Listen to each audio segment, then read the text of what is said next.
Day number 10. I was looking at the spring there and trying to figure out how to do the fabricate the bracket for it, because like I said, and you probably remember, the entire rear frame and everything just rusted away. So I didn't have a template, or I have nothing pretty much to work from. But so anyways, I was either gonna have to buy a new bracket, I guess that's what it's called, or weld one. Right? I mean, this is still pretty good. You can weld some reinforcement on there, but I mean, it's still solid. Like I said.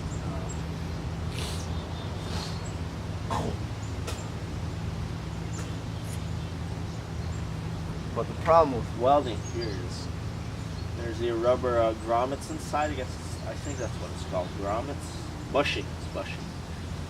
So if I were to weld this here, I'd either have to weld it very slowly and in points. So whenever I finish the point, I'd have to get an air blaster, blast air on it to cool it down, because otherwise, if you heat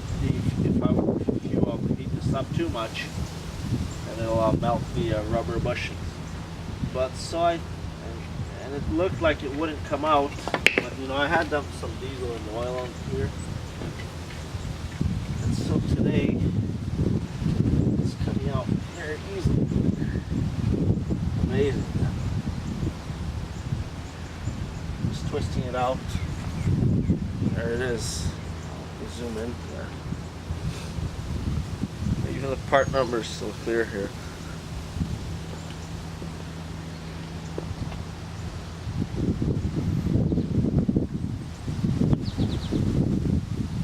Fucking thing's not gonna focus. But anyways, just zoom in there. I'm gonna see. I wonder if the other one will come out now. Right? One of them is out. Go ahead, spray some diesel in there.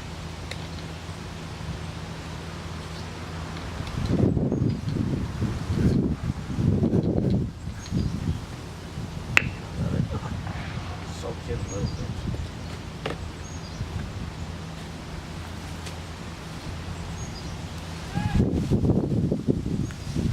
Fuck him.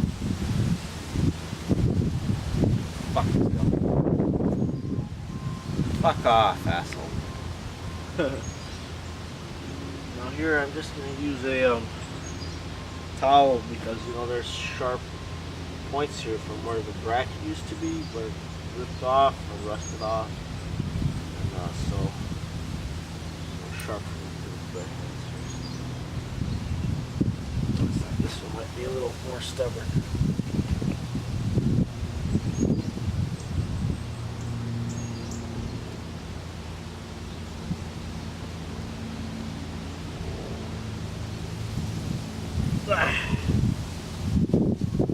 Let's get a hammer and tap onto it.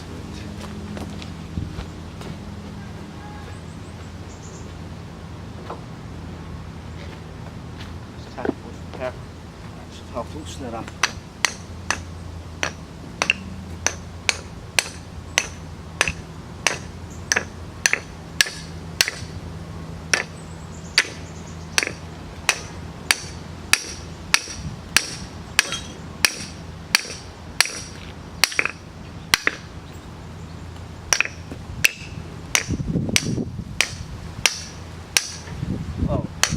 Bottom one's loosening up as well.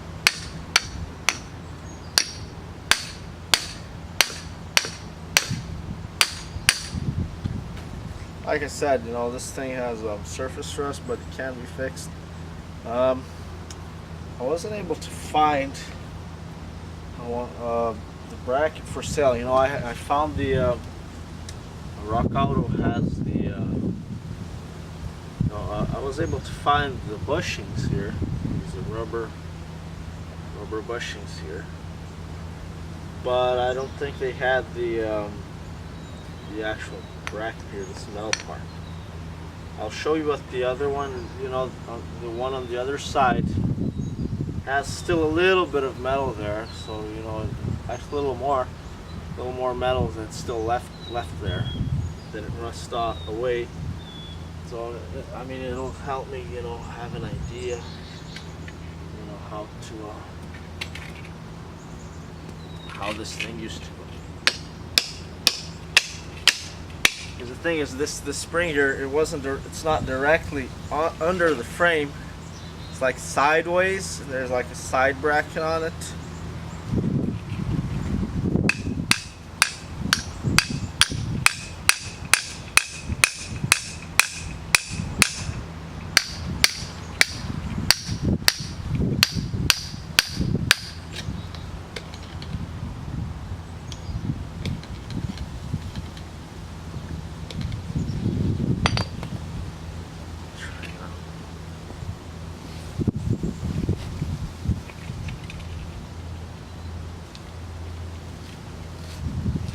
Bottom one is loose, and the top one is loose as well. There we go. Wasn't too hard, huh? So you know, I'll probably just some welds. And this thing is, you know, I know it looks bad outside, but just show you how thick that is.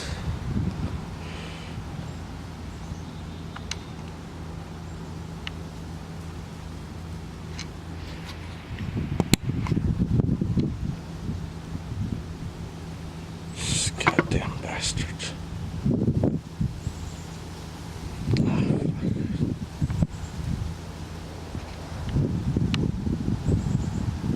There you go.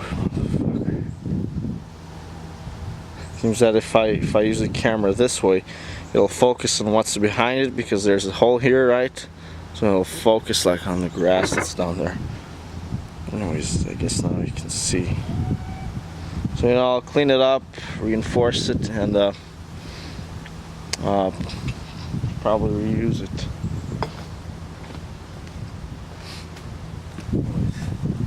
Guys, the bolt, it's like it was made yesterday. Brand new.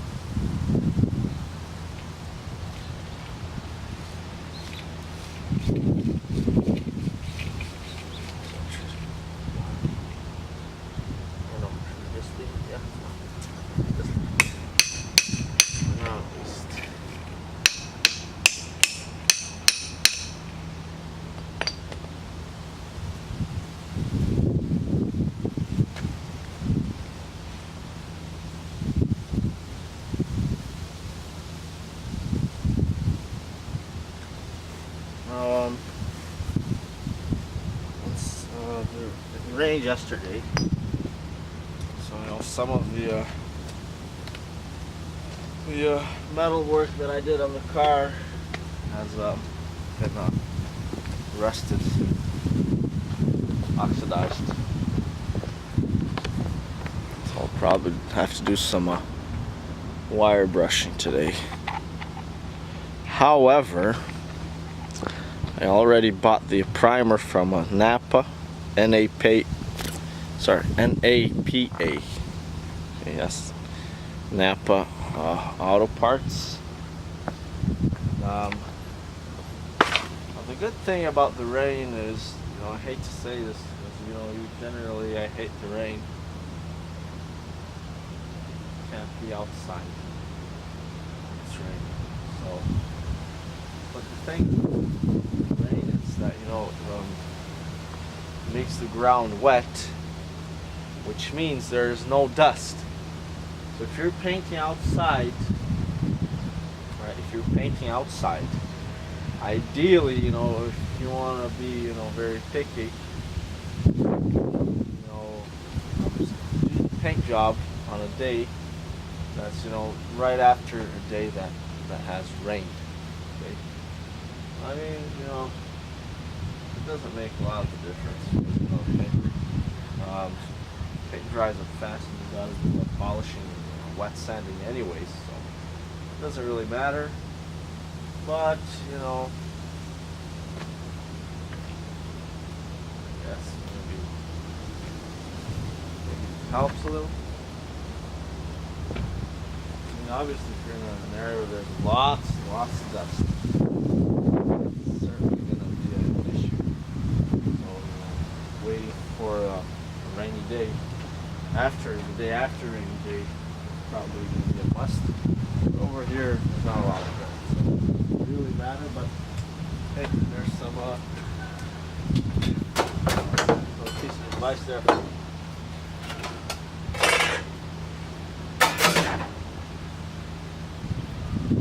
Okay, so now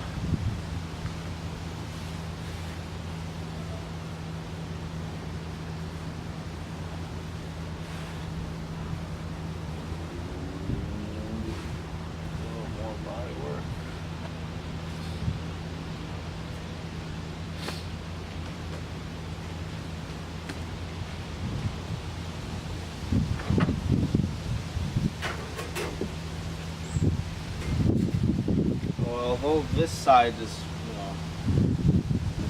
surface not oxidized, the bottom side is nice and clean.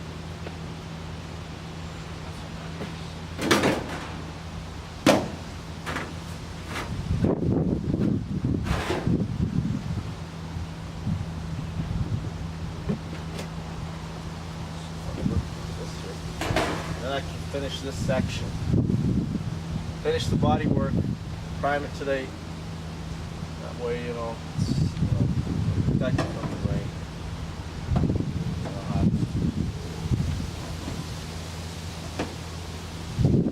Grind it, rebrush it.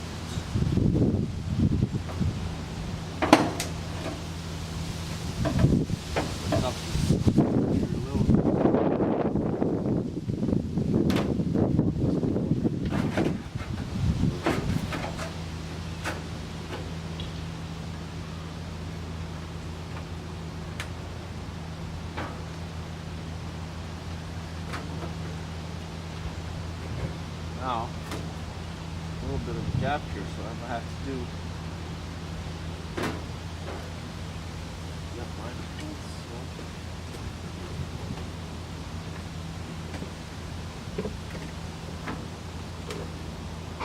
using the pencil, we'll mark where it has to be cut.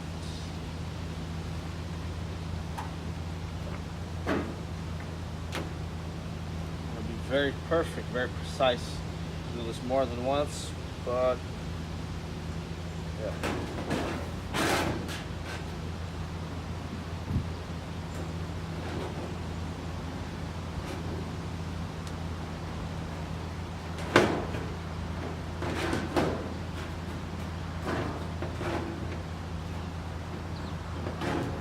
So if it's not perfect the first time, at least it's closer.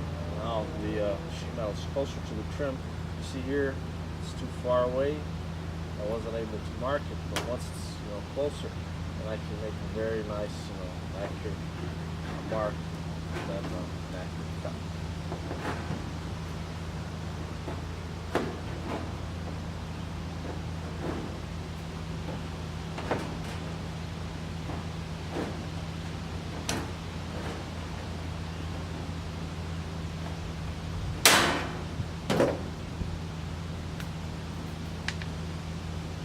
Mind those thin pieces of sheet metal that are cut, they're very sharp. I'm just throwing them on a pile over here. Just use a hammer to tap this down once here. Wasn't able to open it very well.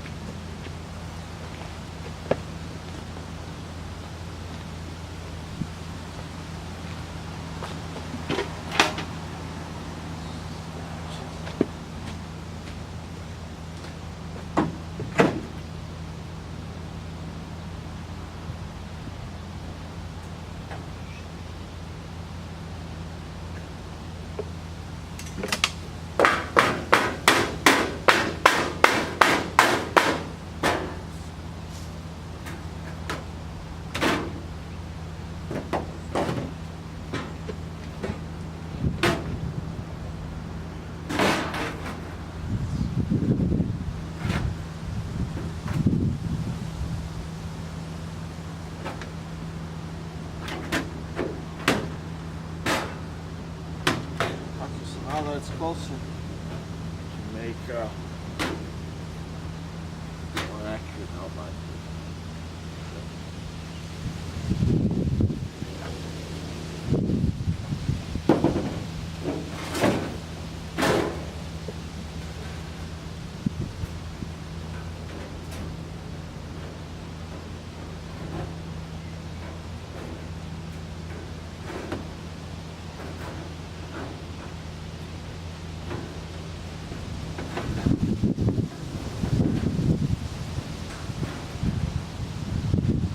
Little gap on this stuff.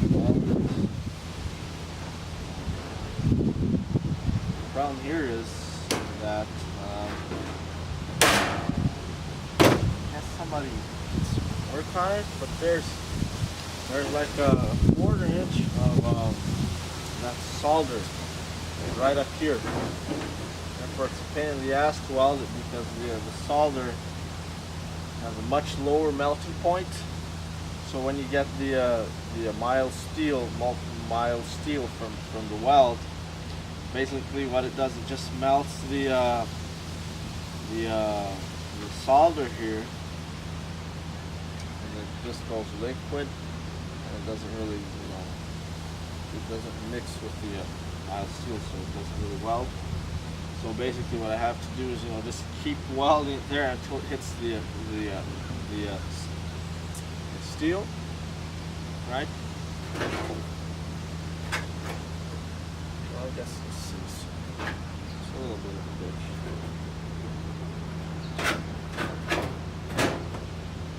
I'm gonna call this a day. This is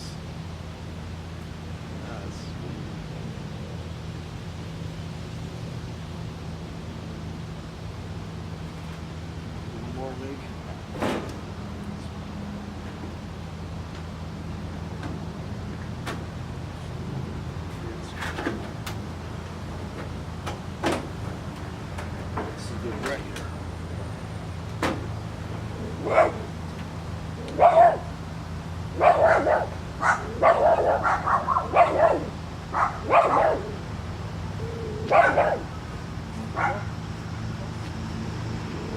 Alright. Just the wire.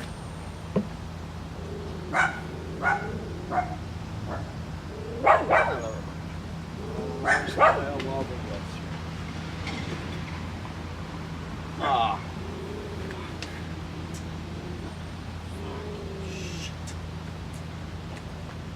Shit, rain on. Windshield is cracked, so.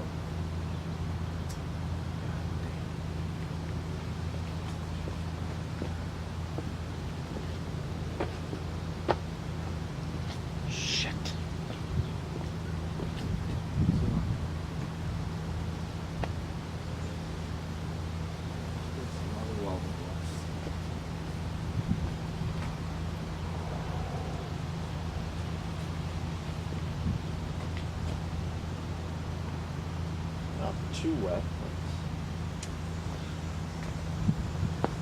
It's not nice welding with wet pants. It smells bad later. I like wearing wet socks. Not good.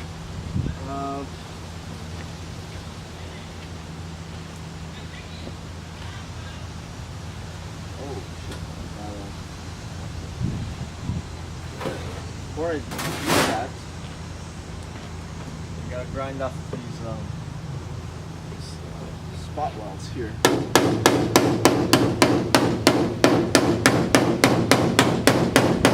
Otherwise, this sheet metal here won't be flush with this one. I'll just have to do that.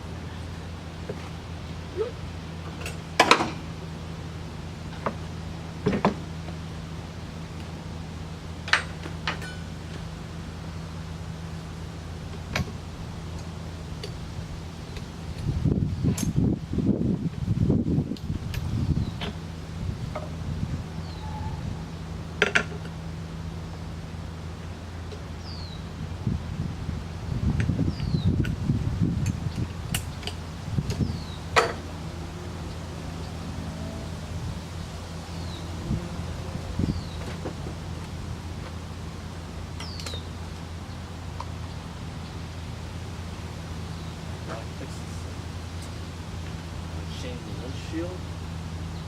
It only has some for sale, but it's 300. It's almost 400 bucks. Too expensive for me right now.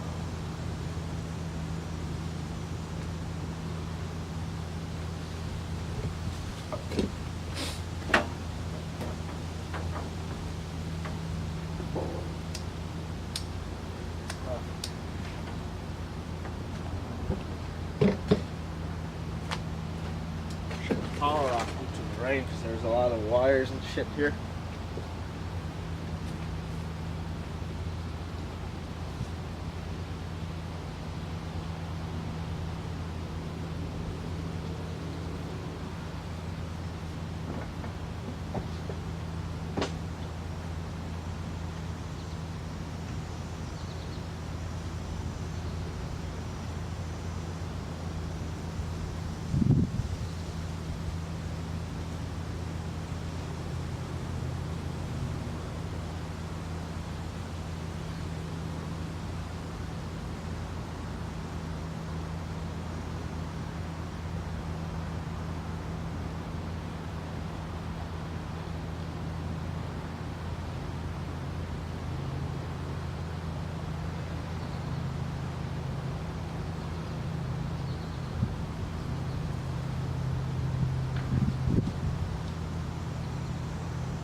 Alright, just got myself another pair of gloves and turned on the power switch. Once again, these gloves here, brand name seems to be a Rolling Dog. And then up here it says Duramax Pro. Alright, Duramax Pro, so I guess.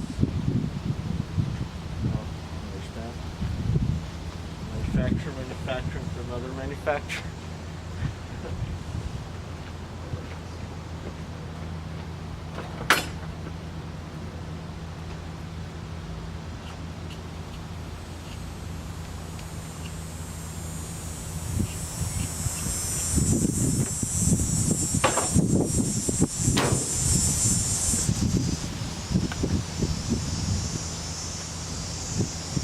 Okay, now. I believe yeah, I mean, I mentioned this before, but I'm not sure you guys got it on the video, but these gloves here, they're leather gloves. However, it seems that the inside here is, leather, but, however, top part here, just regular, cheap cloth of some sort. So if I, with my right hand holding the gun there, the welding gun, the sparks are actually going away from it, so no problem. But if I'm holding it with my left hand, and you'll notice that I often use like my hands like this, my left hand to support the welding gun. So I'll use it like this, and then what will happen is the sparks, the welding spark, will melt through this cheap cloth here, cheap fabric, whatever it is, and it'll destroy my gloves. It'll destroy one of them. So here, I'll show you. Here's the one I was using before. Here's the right hand. See that well there. Here's the right hand. Right, the inside is perfect on both of them because it's leather. Here's the left hand. See, you can see the little holes, right?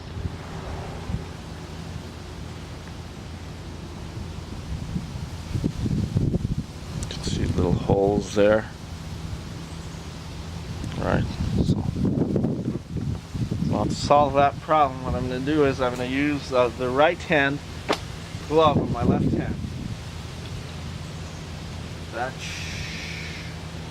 I'll use it the other way around. Should work. At the beginning it seems weird, but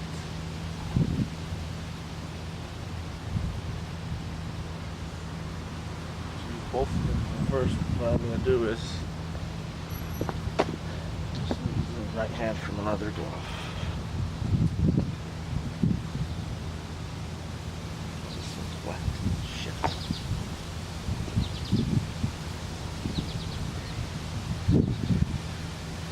But anyways, we gotta grind that off first. So.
Wish I had the sand off.